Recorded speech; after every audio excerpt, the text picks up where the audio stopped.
پھر انہوں نے جو نیریٹو بنایا کہ جی یہاں دہشت گرد آ گئے ہیں، تو وہ بھی دنیا کے سامنے آیا کہ وہاں کوئی دہشت گرد موجود نہیں تھے. در حقیقت انہوں نے ایک فالس فلیگ آپریشن کر کے کسی دوسرے ملک کے اوپر جنگ کا اعلان کیا. پھر انہوں نے کہا جی ہم پانی بند کر رہے ہیں. مطلب جو کچھ انہوں نے کہا اوفینسو کے پوائنٹ آف ویو سے اس کو کر ہی نہیں سکے. 6 مئی دنیا کی فضائی عسکری تاریخ میں ایک پاکستان کے لیے ایک سنہری دن ہے اور ہندوستان کے لیے ایک سیاہ دن ہے، کیونکہ کہیں ایسے نہیں ہوا کہ جہاں آپ بہتر ہتھیاروں کے ساتھ بالکل 7-0 پہ واپس چلے جائیں اور زیادہ فورس کے ساتھ نہیں 7-0 پہ واپس چلے جائیں. یہ نہیں ہوا. مطلب ہوتا ہے آپ کی لاسز ہوتے ہیں، لیکن آپ دوسری سائڈ پہ بھی کوئی لاس دیتے ہیں. اور یہ بھی نہیں ہوا کہ آپ 200 کلومیٹر اپنی ہی ٹیریٹری میں مطلب آپ شہید ہو جائیں. بالکل ایسے ہی. مطلب اور میرے خیال میں یہ بھی شاید ریئر ایونٹس میں ہوگا کہ انہوں نے پوری اپنی ایئر فورس جو ہے انڈر گراؤنڈ کر دی تھی اور پیچھے لے گئے تھے. دیکھیں اگر آپ 200 کلومیٹر انڈیا کے اندر ہی آپ یعنی کہ آپ اپنی فضا میں محفوظ نہیں ہیں تو آپ نے اوفینسو کیا کرنا ہے، آپ نے دفاع کیا کرنا ہے کہ جب آپ اڑ ہی نہیں سکتے ہیں تو اگلے 4 دن کے لیے وہ نہیں اڑ سکے. یعنی کہ جو آپ نے 6 مئی اور 7 مئی کی رات کو 1 گھنٹے میں حاصل کیا اس نے اس خطے کی تاریخ کو بدل دیا ہے. بالکل. آج ہندوستان آپ کو کہیں نظر نہیں آ رہا کیونکہ لوگوں کو یہ پتہ چل گیا کہ ایک تو یہ غلط بیانی کرتے ہیں، دوسرا یہ کہ ان کے پاس کوئی عسکری طاقت نہیں ہے کہ جو ایک انٹیگریٹڈ فورس کے طور کے اوپر آگے آ سکے. پھر انہوں نے اشتراک کے اوپر ہندوستان اور اسرائیل کے ساتھ مل کے پاکستان پہ ڈرون حملے کیے. ابھی ایران نے بھی ڈرون حملے کیے ہیں ساری دنیا کے سامنے. جو ہندوستان اور اسرائیل کی طرف سے ڈرون حملے ہوئے اس میں سے 84 آپ نے گرا دیے، باقی آپ نے اتار لیے.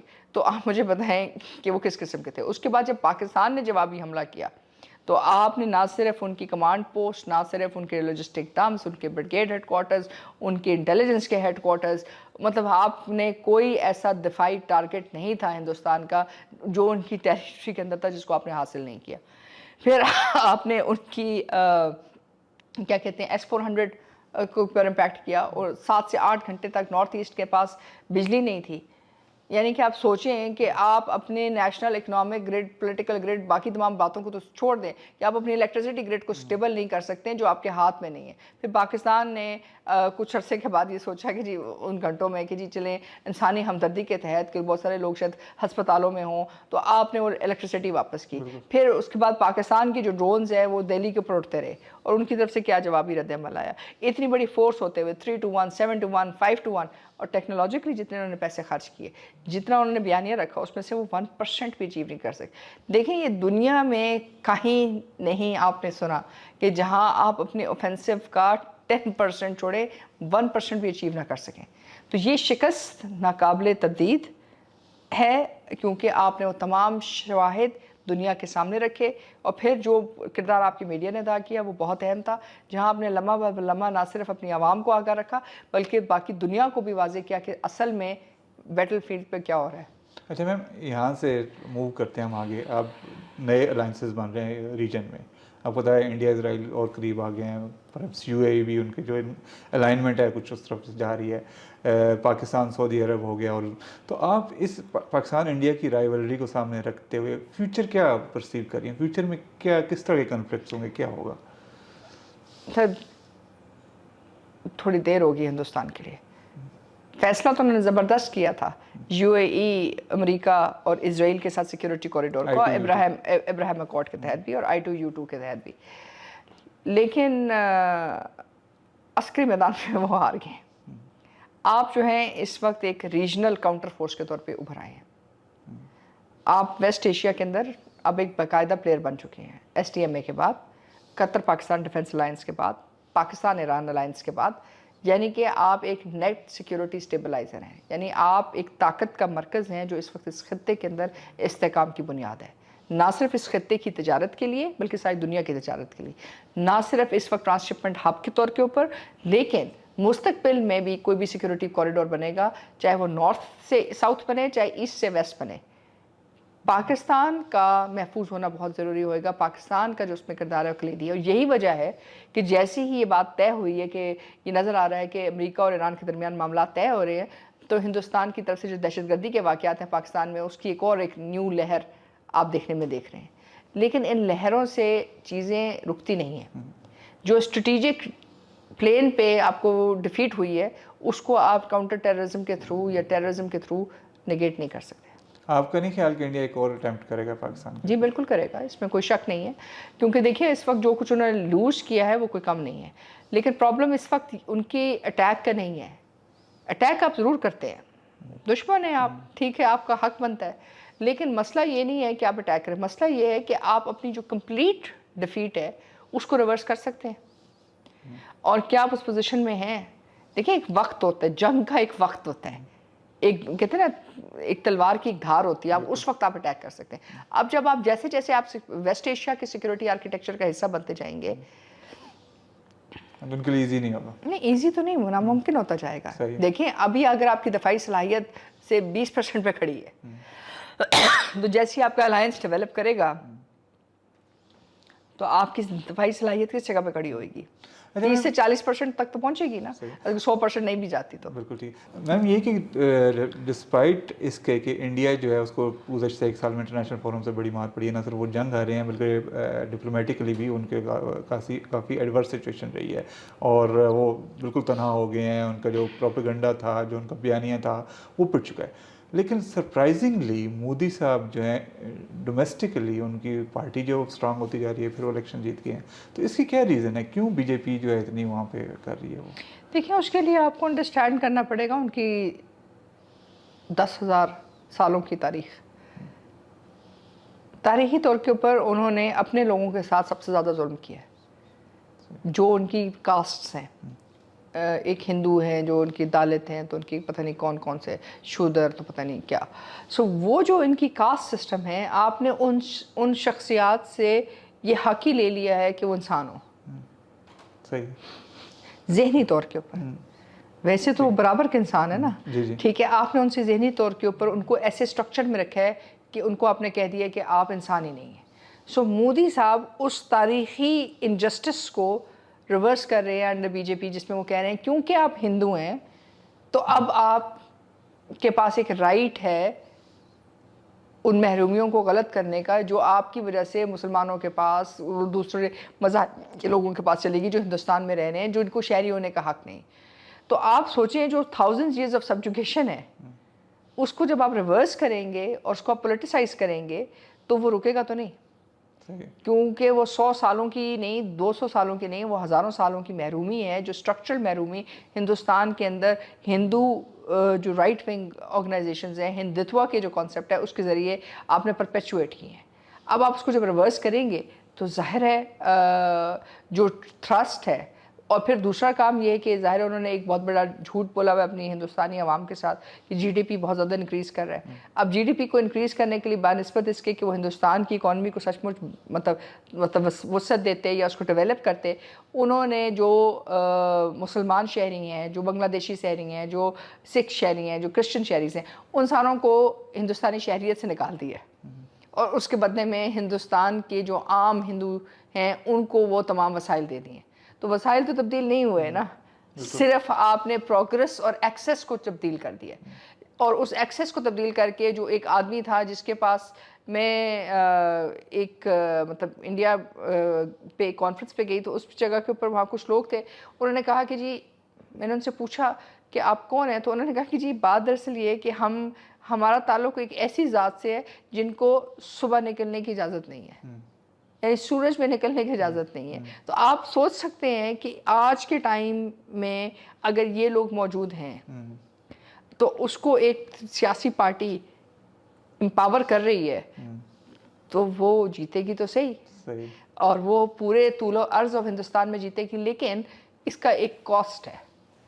الٹرا نیشنلزم جو بالکل کسی کو حق ہی نہیں دیتا زندہ رہنے کی, تو اس کا کاسٹ یہ ہوتی ہے کہ پھر ہندوستان بریک ہوگا. صحیح. کیونکہ جو مسلمان اس وقت ہندوستان کے اندر ہیں, جو سکھ ہیں, جو باقی ہیں, ان کے پاس بھی اتنا ہی حق ہے کہ وہ باعزت طریقے سے رہیں. اور جب آپ لوگوں کو دیوار کے ساتھ اتنا زیادہ لگا دیتے ہیں تو پھر ایک وقت آتا ہے کہ یہ تمام چیزیں انٹو پولیٹیکل موومنٹس ریزسٹنس میں کنورٹ ہوتی ہیں، اور ریزسٹنس جو ہے پھر ان دی اینڈ انڈیپینڈنس موومنٹس میں کنورٹ ہوتی ہے. ٹھیک. اچھا میم، پاکستان کا افغانستان کے ساتھ بھی پرابلم بڑھتا جا رہا ہے. بیچ میں ٹاکس ہوئیں، پاکستان نے بڑی اچھی ایک پالیسی اپنائی. پہلے بہت زیادہ ٹیررزم ہو رہی تھی ہمارے یہاں، روز بلاسٹ ہوتے تھے، اور پھر پاکستان نے جنگ افغانستان کے اندر لے کے گیا اور یہاں پہ کافی حد تک سکون آ گیا. پھر اورمچی میں مذاکرات ہوئے جس لیول کے بھی ہوئے، لیکن بات چیت ہوئی، اور اس کے بعد پھر ہم نے دیکھا کہ دونوں سائڈ کچھ اچھے پازیٹیو ڈائریکشن موو کری ہیں. لیکن پچھلے کچھ دنوں سے پھر دوبارہ باجوڑ میں اور ادھر کچھ شروع ہو گیا اٹیکس اور. تو آپ اس کو کیسے اسیس کرتے ہیں؟ دیکھیں، اس کی اسیسمنٹ جو ہندوستان کے ساتھ ہے اس میں ہمیں کوئی دو رائے نہیں ہونی چاہیے. اس کی اسیسمنٹ اسرائیل کے ساتھ ہمیں کوئی دو رائے نہیں ہونی چاہیے. اور یہ ہم نہیں کہہ رہے ہیں، یہ ان کے اپنے لیڈرز کہہ رہے ہیں. آپ مطلب جرنلسٹ ہیں، آپ نکال سکتے ہیں.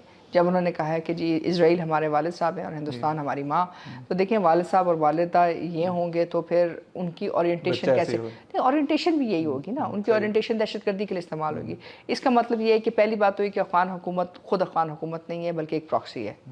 اب اگر وہ ایک پراکسی ہے تو ظاہر ہے پراکسی نے انہی ممالک کے مفادات کے لیے کرنا ہے، اور ظاہر ہے یہ دونوں ممالک اس وقت سپوائلرز کے طور کے اوپر کام کر رہے ہیں، اور اس کے لیے وہ چاہتے ہیں کہ پاکستان کا رول منیمائز ہو، اور ظاہر ہے جو پاکستان کی سیکیورٹی، اسٹیبلٹی، ان تمام چیزوں کا جو امپیکٹ ہے اس کو وہ منفی کرنے کی کوشش کریں گے. اور وہ اسی وقت کر سکتے ہیں اگر آپ پاکستان میں دہشت گردی کے واقعات کریں.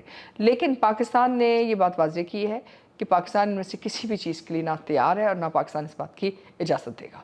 اور اگر ہندوستان، اسرائیل یا افغانستان پاکستان کے اندر کسی قسم کا دہشت گردی کا واقعہ کریں گے تو پاکستان ان کے گھر تک جائے گا.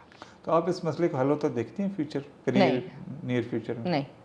آپ کے خیال میں ایسے ہی چلتا رہے؟ دیکھیں، کیونکہ اس وقت افغان حکومت کے پاس کوئی اور لاہ عمل نہیں ہے جس کے ذریعے وہ اپنی جو حکومت ہے اس کی فورن لیجٹمیسی کو سسٹینٹن کر سکیں.